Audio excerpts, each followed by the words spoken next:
Chapter 3. Faith Visualization of and Belief in Attainment of Desire, the second step toward riches. Faith is the head chemist of the mind. When faith is blended with the vibration of thought, the subconscious mind instantly picks up the vibration, translates it into its spiritual equivalent, and then transmits it to infinite intelligence, as in the case of prayer. The emotions of faith, love, and sex are the most powerful of all of the major positive emotions.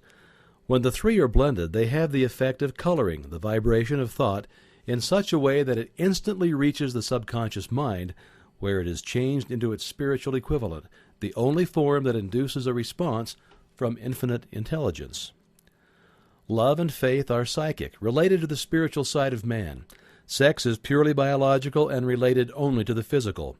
The mixing or blending of these three emotions has the effect of opening a direct line of communication between the finite, thinking mind of man and the infinite intelligence. How to develop faith?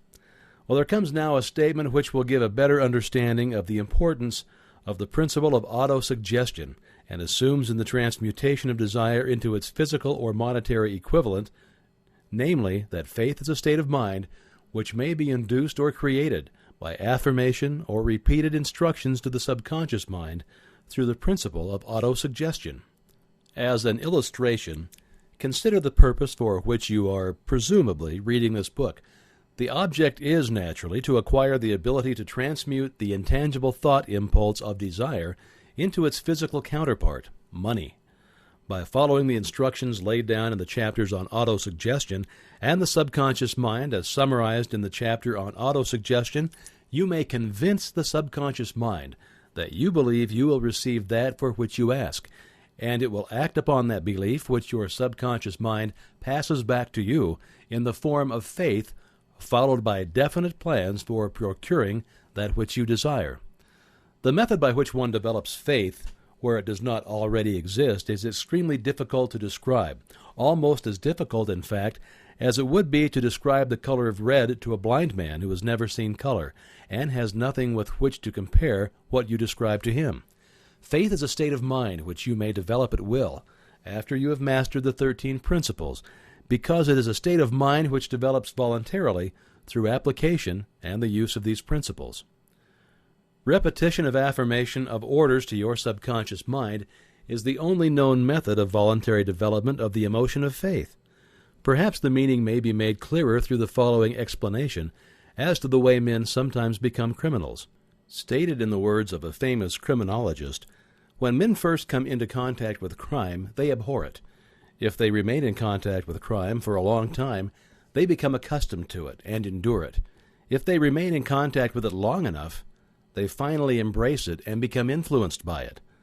This is the equivalent of saying that any impulse of thought which is repeatedly passed on to the subconscious mind is, finally, accepted and acted upon by the subconscious mind, which proceeds to translate that impulse into its physical equivalent by the most practical procedure available. In connection with this, consider again the statement, all thoughts which have been emotionalized and mixed with faith begin immediately to translate themselves into their physical equivalent or counterpart. The emotions or the feeling portion of thoughts are the factors which give thoughts vitality, life, and action. The emotions of faith, love, and sex, when mixed with any thought impulse, give it greater action than any of these emotions can do singly. Not only thought impulses which have been mixed with faith, but those which have been mixed with any of the positive emotions or any of the negative emotions may reach and influence the subconscious mind. From this statement, you'll understand that the subconscious mind will translate into its physical equivalent a thought impulse of a negative or destructive nature, just as readily as it will act upon thought impulses of a positive or constructive nature.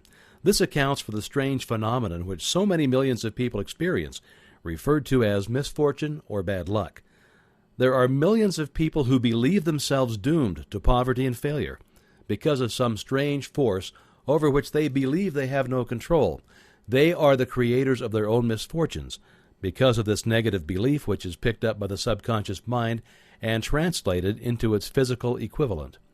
This is an appropriate place at which to suggest again that you may benefit by passing on to your subconscious mind any desire which you wish translated into its physical or monetary equivalent, in a state of expectancy or belief that the transmutation will actually take place.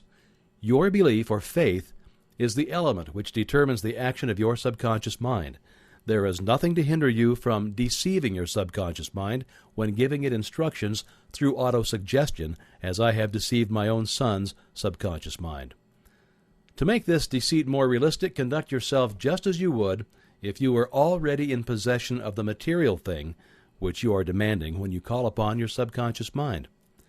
The subconscious mind will transmute into its physical equivalent by the most direct and practical media available any order which is given to it in a state of belief or faith that the order will be carried out.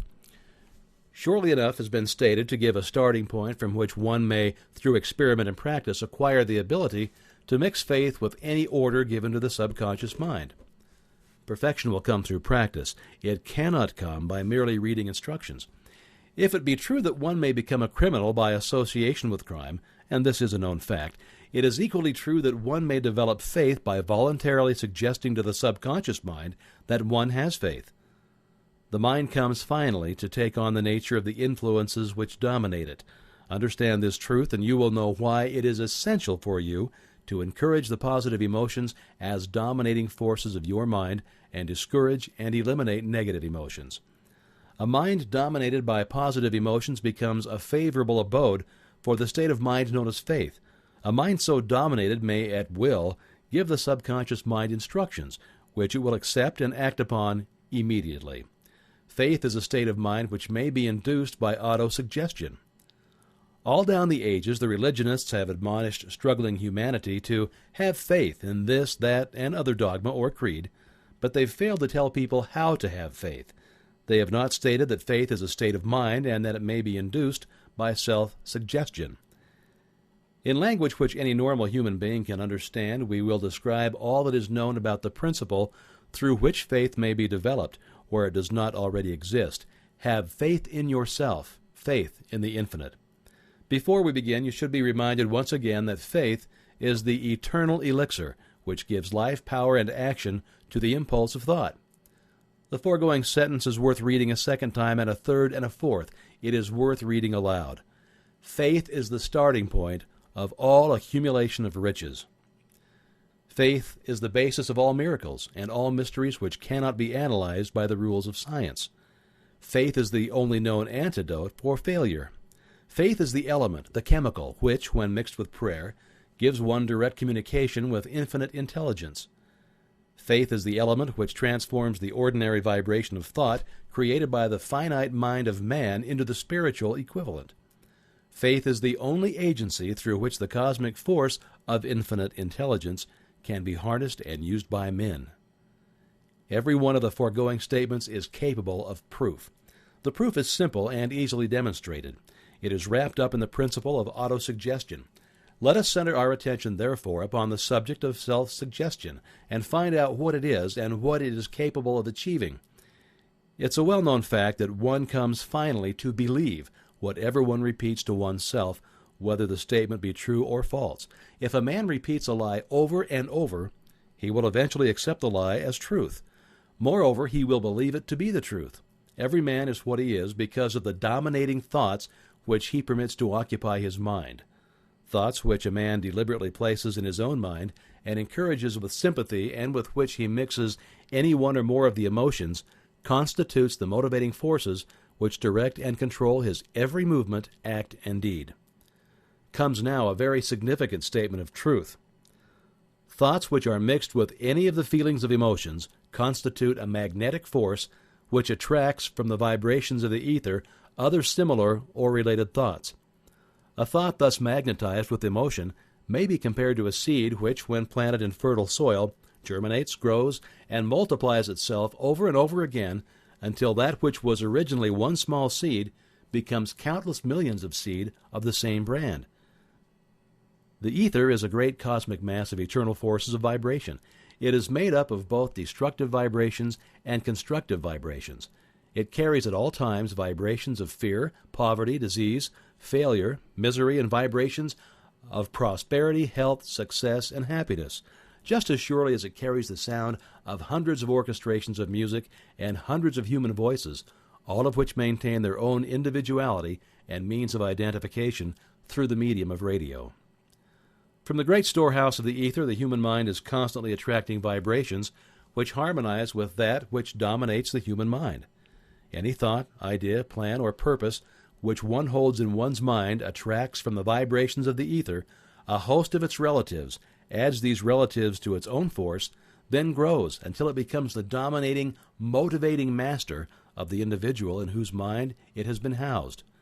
Now let's go back to the starting point and become informed as to how the original seed of an idea, plan, or a purpose may be planted in the mind. The information is easily conveyed. Any idea, plan, or purpose may be placed in the mind through repetition of thought. This is why you are asked to write out a statement of your major purpose or definite chief aim.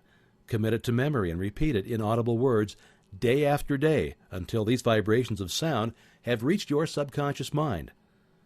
We are what we are because of the vibrations of thought which we pick up and register through the stimuli of our daily environment. Resolve to throw off the influences of any unfortunate environment and to build your own life to order. Taking inventory of mental assets and liabilities, you will discover that your greatest weakness is lack of self-confidence. This handicap can be surmounted and timidity translated into courage through the aid of the principle of autosuggestion. The application of this principle may be made through a simple arrangement of positive thought impulses stated in writing, memorized, and repeated until they become a part of the working equipment of the subconscious faculty of your mind. Self-confidence formula. First, I know that I have the ability to achieve the object of my definite purpose in life.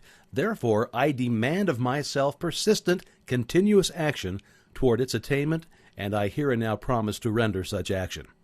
Second, I realize the dominating thoughts of my mind will eventually reproduce themselves in outward physical action and gradually transform themselves into physical reality.